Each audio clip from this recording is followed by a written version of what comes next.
नमस्कार। आज की इस वीडियो में है doctor B R. Ambedkar university Agra का सेकंड सेमेस्टर का क्वेश्चन पेपर। मैंने 80 वीडियोस अपलोड किए थे सेकंड सेमेस्टर के लिए और एक भी क्वेश्चन ऐसा नहीं है जो उन वीडियोस में से नहीं आया हो। अगर आपने वो पूरी प्लेलिस्ट देखी होगी तो आप सारे क्वेश्चंस करके आए होंगे। ये बी सीरीज़ की बुकलेट है। अगर आपके पास ए हो, सी हो या डी हो तो भी कोई फ़र्क नहीं पड़ेगा, क्वेश्चन सेम रहेंगे। फर्स्ट क्वेश्चन देखिए, when was my Last duchess first published. तो माई लास्ट डचेस जो कविता है वो 1842 में प्रकाशित हुई थी। सी सही जवाब है। सेकंड क्वेश्चन है, who is the chief dramatic character in my Last duchess. तो जो मुख्य ड्रामेटिक कैरेक्टर है इस पोएम का वो द ड्यूक ऑफ फेरारा है। डी सही जवाब है। थर्ड क्वेश्चन है, what was the complete name of T S. Eliot. तो टी.एस. इलियट का पूरा नाम टॉमस स्टर्न्स इलियट है। बी सही जवाब है। फोर्थ क्वेश्चन है, to which age does T S. Eliot belong. तो टी.एस. इलियट मॉडर्न एज को बिलोंग करता है। बी सही जवाब है। फिफ्थ क्वेश्चन है, in which year T S. Eliot was awarded the Nobel prize for literature. तो टी.एस. इलियट को नोबेल प्राइज लिटरेचर का 1948 में मिला था। डी सही जवाब है। सिक्स्थ क्वेश्चन है, what was the nationality of W B. Yeats. तो डब्ल्यू.बी. येट्स आयरलैंड के रहने वाले थे, आयरिश उनकी नेशनलिटी हुई। ए सही जवाब है। सेवेंथ क्वेश्चन है, when was W B. Yeats awarded the Nobel prize. तो डब्ल्यू.बी. येट्स को नोबेल प्राइज 1923 में मिला था। बी सही जवाब है।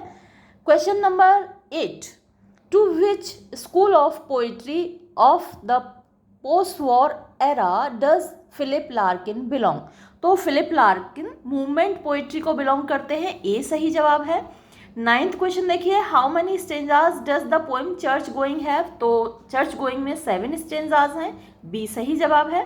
10th question, who regarded rhetoric as the art of persuasion. तो ये एरिस्टोटल इसका सही जवाब होगा। एरिस्टोटल मानते थे रेटोरिक को art of persuasion. Question number 11, to which musical instrument is the lyric related. तो लिरिक लायर से रिलेटेड है। डी सही जवाब होगा। Question number 12, who is the father of the Italian sonnet. तो इटालियन सोनेट का फादर पेट्रार्च को माना जाता है। बी सही जवाब है। 13th question, how many quatrains does an Italian sonnet have. तो इटालियन सोनेट में 2 क्वार्टरेन होते हैं, यानी ऑक्टेव और सेस्टेट में डिवाइडेड होती है। तो जो ऑक्टेव है उसमें 2 क्वार्टरेन हैं। ए सही जवाब होगा। 14th question, how many quatrains are there in the Elizabethan sonnet. तो एलिजाबेथन सोनेट में 3 क्वार्टरेंस होते हैं और एक कपलेट होता है। सी सही जवाब होगा। 15th क्वेश्चन देखिए, the Elizabethan sonnet is round off with a. तो एलिजाबेथन सोनेट जो खत्म होती है, राउंड ऑफ मतलब खत्म होती है, वो एक कपलेट पे खत्म होती है। 3 क्वार्टरेन और एक कपलेट। बी सही जवाब है। 16th question, from which form of poetry is associated with dance. तो डांस से एसोसिएटेड जो फॉर्म ऑफ पोइट्री है वो ओड है, खासकर पिंडारिक ओड। इसमें स्ट्रफी, एंटी स्ट्रफी और इपोड होते हैं जिनमें डांस किया जाता है। तो सी सही जवाब होगा। फिर देखिए 17th question, which form of poetry is an address to an object or a person. तो एड्रेस माने संबोधन होता है, तो किस फॉर्म ऑफ पोइट्री में संबोधित किया जाता है किसी ऑब्जेक्ट को, किसी चीज़ को या किसी व्यक्ति को, तो वो ओड में किया जाता है। डी सही जवाब होगा। फिर देखिए 18th question, which form of poetry is a funeral song. Funeral song मतलब शोक गीत, किसी की मृत्यु पर गाया हुआ गीत है, तो वो एलेजी है। डी सही जवाब होगा 18th का। 19th question, who is the father of dramatic monologue. तो रॉबर्ट ब्राउनिंग है। फिर देखिए, विच words was used by Shakespeare frequently in his drama. तो शेक्सपियर ने अपने ड्रामा में ब्लैंक वर्ड्स यूज़ किया है। सी सही जवाब है। How many lines does the terza rima have. तो टर्जराइमा में 3 लाइन्स हैं। बी सही जवाब है। फिर देखिए, the 9th line of the Spenserian stanza is called. तो स्पेंसरियन स्टेंजा की 9th लाइन अलेक्जेंड्राइन कहलाती है। ए सही जवाब है। Question number 23, after which poet the stanza of 9 line is rhymed. तो 9 लाइन वाला जो स्टेंजा है वो उसका नाम रखा गया है किसके नाम पर, स्पेंसर के नाम पर, उसको स्पेंसरियन स्टेंजा बोलते हैं। डी सही जवाब होगा। फिर question number 24, who propounded the theory of negative capability. यानी निगेटिव कैपेबिलिटी की थियरी, ये सिद्धांत किसने दिया, कीट्स ने दिया। बी सही जवाब है। Question number 25, which figure of speech is used in the following line, I wandered lonely as a cloud. तो एज अ क्लाउड ये कंपैरिजन हुआ, यहाँ फिगर ऑफ स्पीच सिमिली है, डी सही जवाब होगा। Question 26, which figure of speech is used in the following line? Milton thou shouldst be living at this hour. Milton तुम्हें इस वक्त जिंदा होना चाहिए था, तो डायरेक्ट एड्रेस है यहाँ मिल्टन को जो कि मर चुका है, तो किसी मरे हुए आदमी को संबोधित करना एपोस्ट्रॉफी है, बी सही जवाब है। Question number 27, George Orwell's Animal Farm is an allegory for. तो जॉर्ज ऑरवेल का एनिमल फार्म एक एलेगरी है द रशियन रिवॉल्यूशन, यानी रूस की क्रांति उसमें दिखाई गई है। फिर देखिए question number 28, the snakes are hissing and the bees are buzzing. तो हिसिंग साउंड है, बजिंग साउंड है, और जहां भी साउंड होती है वो फिगर ऑफ स्पीच ओनोमेटोपी होता है, ए सही जवाब है। Question number 29, a triplet is a set of blank space in a stanza. तो 3 लाइंस के सेट को ट्रिपलेट कहते हैं, ए सही जवाब है। Question number 30, authority forgets a dying king is an example of. तो ऑथोरिटी भूल जाती है मरे हुए राजा को, तो यहाँ ऑथोरिटी भूल जाती है, पर्सोनिफिकेशन है ऑथोरिटी का, ए सही जवाब है। क्वेश्चन नंबर 31 देखिए, P B Shelley died at the age of. तो पीबी शैली की मौत 29 ईयर्स की एज पे हुई थी, लेकिन यहाँ ऑप्शंस में नहीं है, तो हम 30 को मार्क कर देंगे, ए को लगा देंगे। फिर देखिए, William Shakespeare wrote as many as blank space sonnets. तो विलियम शेक्सपियर ने 154 सोनेट्स लिखी हैं, डी सही जवाब है। Question number 33, the poem Elegy Written in a Country Churchyard was completed in the year. तो ये 1751 में पूरी हुई थी, ए सही जवाब है। Question number 34, how many stanzas are there in Elegy Written in a Country Churchyard. तो इस एलेजी में 32 स्टेंजाज हैं, ये 32, ए सही जवाब है। Question number 35, Thomas Gray belongs to. तो टॉमस ग्रे 18th सेंचुरी को बिलोंग करते हैं, second half of 18th century, तो ए सही जवाब है। फिर question number 36, which among the following is contemporary of Wordsworth. तो वर्ड्सवर्थ के कंटेम्परेरी कॉलरेज हैं, दोनों दोस्त थे और दोनों ने लिरिकल बैलेट्स साथ में पब्लिश की थी, ए सही जवाब है। फिर question number 37, a sonnet is a poem of blank space lines. तो सोनेट 14 लाइन्स की पोएम है, बी सही जवाब है। Question 38, Wordsworth is famous as a. तो Wordsworth as a nature poet famous है, ए सही जवाब है। क्वेश्चन 39 देखिए, we can define epic as an. तो epic as a long narrative poem, एक लंबी नरेटिव पोइम होती है, अ सही जवाब है, ए। 40th क्वेश्चन देखिए, शेक्सपियर वॉज। तो शेक्सपियर एक पोइट भी था, ड्रामेटिस्ट भी था, सी सही जवाब है। अ शेक्सपियरियन सोनेट कंसिस्ट ऑफ। तो शेक्सपियरियन सोनेट कहिए या फिर उसे इंग्लिश सोनेट कहिए, एक ही बात है, 3 क्वार्टर्स एंड 1 कपलेट, ये स्ट्रक्चर होता है शेक्सपियरियन सोनेट का, ए सही जवाब है। Question number 42, which poem is not written by Thomas Gray. तो इनमें से कौन सी पोइम टॉमस ग्रे ने नहीं लिखी है? तो जो ऑप्शंस हैं उनमें से ओ टू वेस्ट विंड नहीं लिखी है टॉमस ग्रे ने, बाकी सभी टॉमस ग्रे की हैं, तो डी सही जवाब होगा। Question 43, which among the following is a metaphysical poet. तो जॉन डन मेटाफिजिकल पोइट है, डी सही जवाब होगा। Question 44, Thomas Gray's Progress of Poesy and The Bard are. तो ये दोनों पोएम्स टॉमस ग्रे की पिंडारी कोड्स हैं, बी सही जवाब होगा। फिर question number 45, the stanza form of heroic couplet was introduced by the poet. तो ये चौसर ने शुरू किया था, बी सही जवाब होगा। क्वेश्चन नंबर 46, द बैलेड में बी डिफाइंड एज। तो बैलेड को a story in the form of song आप डिफाइन कर सकते हैं।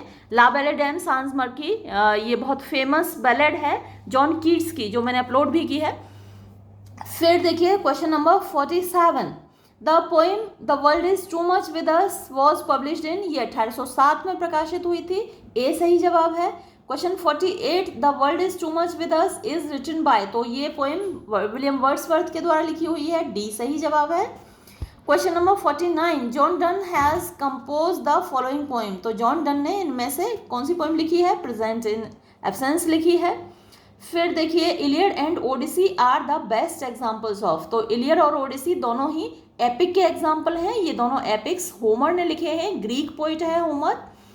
इसके बाद question 51, the word ode has been derived from the Greek word. तो ए सही जवाब है, ओड से आया है। फिर क्वेश्चन 52, विद दिस की शेक्सपियर अनलॉक्ड हिज हार्ट। इस चाबी से शेक्सपियर ने अपना दिल खोल के रख दिया। Who said to about the sonnets of Shakespeare. ये थोड़ा सा सेंटेंस गलत है, तो ये वर्ड्सवर्थ ने बोला है शेक्सपियर की सोनेट्स के बारे में। फिर देखिए 53 question, a Petrarchan sonnet is divided into 2 parts. तो एक पेट्रार्चन सोनेट के 2 पार्ट्स ऑक्टेव और सेस्टेट होते हैं, ए सही जवाब है। Question number 54, Shakespeare died in the year. तो शेक्सपियर की मृत्यु 1616 में हुई थी, बी सही जवाब है। Question number 55, Wordsworth belongs to the following age. तो वर्ड्सवर्थ रोमांटिक एज को बिलोंग करता है, डी सही जवाब है। Question number 56, poetry is the spontaneous overflow of powerful feelings. It takes its origin from emotions recollected in tranquillity. Who defines poetry in these words. तो ये जो कथन है वो वर्ड्सवर्थ का है, उसने प्रीफेस लिखा था लिरिकल बैलेड्स का और उस प्रीफेस में ये बात बोली थी, ए सही जवाब है। फिर देखिए the total number of sonnets address to a dark lady by Shakespeare is. तो 154 में से 28 सोनेट्स शेक्सपियर ने डार्क लेडी को एड्रेस की हैं, सी सही जवाब होगा।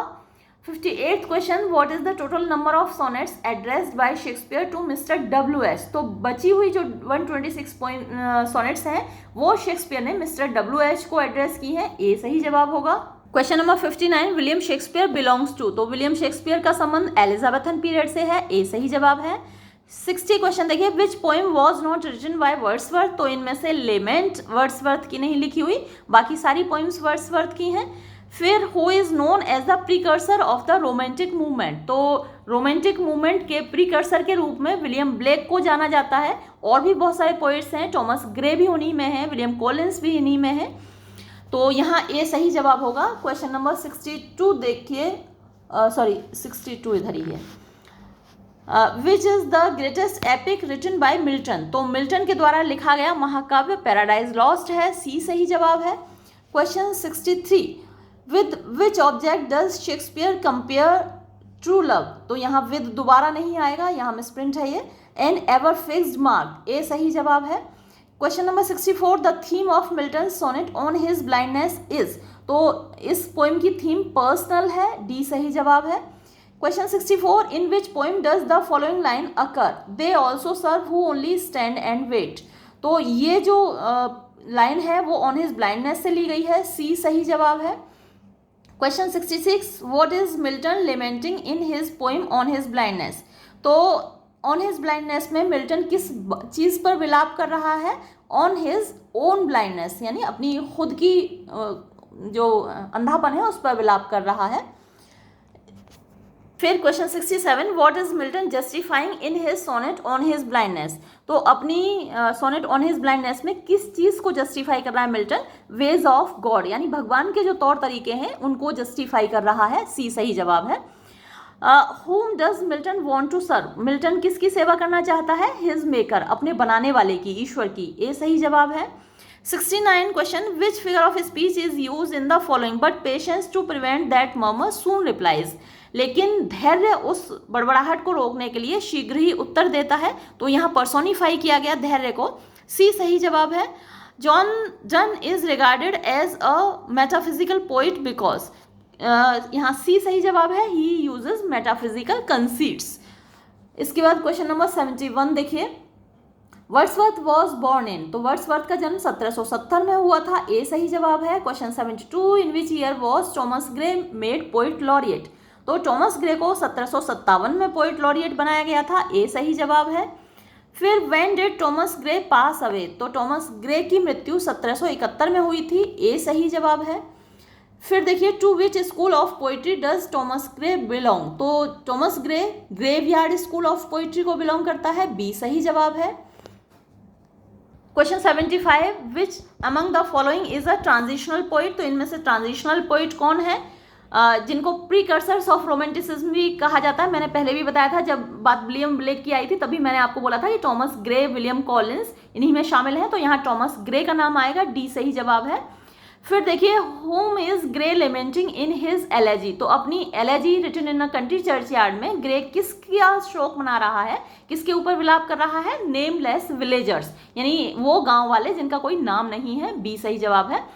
विच poet was expelled from Oxford University for writing the pamphlet The Necessity of atheism.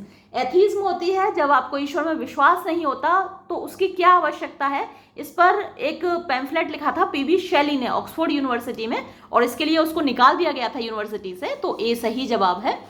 फिर देखिए next 78, which collection of poems was first published by Wordsworth in collaboration with Coleridge. Coleridge की spelling यहाँ गलत है, तो कॉलरिज के साथ मिलकर वर्ड्सवर्थ ने लिरिकल बैलेड्स पब्लिश किया था, ए सही जवाब है। इसके बाद देखिए 79th question, which verse form is use in the poem the world is too much with us. तो सोनेट की फॉर्म में है ये पोइम, बी सही जवाब है। हु इज पेगन, पेगन कौन होता है, तो यहाँ सी सही जवाब होगा। One who seize the presence of gods in nature, यानी जिसे प्रकृति में हर जगह देवी देवता दिखाई देते हैं वो पेगन होता है, जैसे हम हिंदू सभी पेगन हैं, सी सही जवाब है। What does the phrase getting and spending mean? तो getting and spending का मतलब होता है पाना और खर्च करना, यानी फाइनेंशियल ट्रांजैक्शन, ए सही जवाब है। Question number 82, who is Proteus, तो प्रोटियस एक सी मॉन्स्टर है, बी सही जवाब है। Question number 83, who said about done, done के बारे में किसने ये कहा था, ही अफेक्ट्स द मेटाफिजिक्स, यानी वो मेटाफिजिक्स का दिखावा करता है, तो ये ड्राइडन ने कहा था, सी सही जवाब है। How many stanzas does the poem Ode on a Grecian Urn have, तो Ode on a Grecian Urn में 5 स्टेंजास हैं, सी सही जवाब है।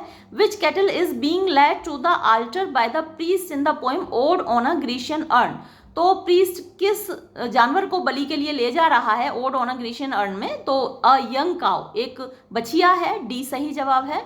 इसके बाद question 86, who are singing and dancing beneath the trees in the poem Ode on a Grecian Urn, तो पेड़ों के नीचे कौन नाच गा रहे हैं Ode on a Grecian Urn में, ये यंग लवर्स हैं, डी सही जवाब है।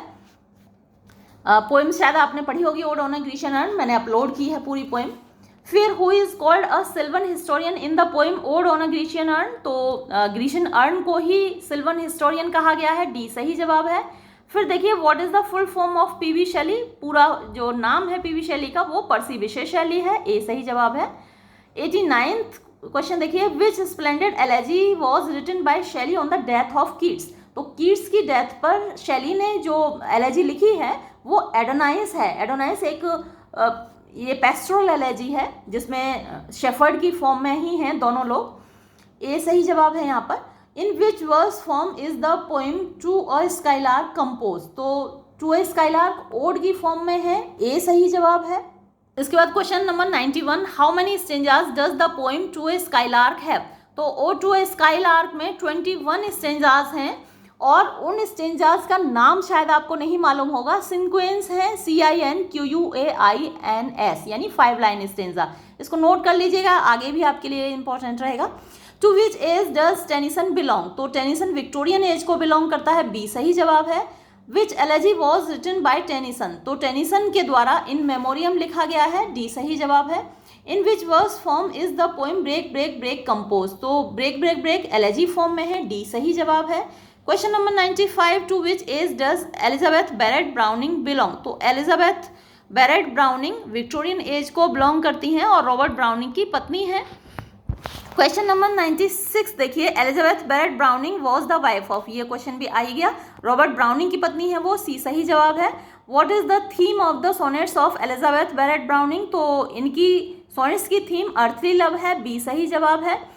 फिर देखिए in Dover Beach Arnold laments the life the loss of, तो लॉस ऑफ फेथ को लेमेंट करता है, उस पर आंसू बहाता है, सी सही जवाब है। तो डोवर बीच में आर्नोल्ड को लगता है कि लोगों का जो विश्वास था ईश्वर में एक दूसरे में वो सब खो गया है, सी सही जवाब होगा। फिर देखिए Dover Beach was published in the year, Dover Beach 1867 में प्रकाशित हुई, बी सही जवाब है।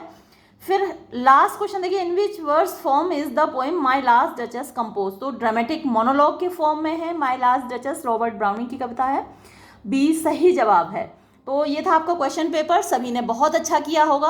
आपके 3rd सेमेस्टर के लिए भी मैंने ढेर सारे वीडियोस अपलोड किए हैं, अराउंड 70 या 70+ हैं, तो आप आगे भी उनको देख लीजिएगा और आप 3rd सेमेस्टर में भी अच्छा परफॉर्म करेंगे। ये वीडियो मैं यहीं समाप्त करूँगी, धन्यवाद।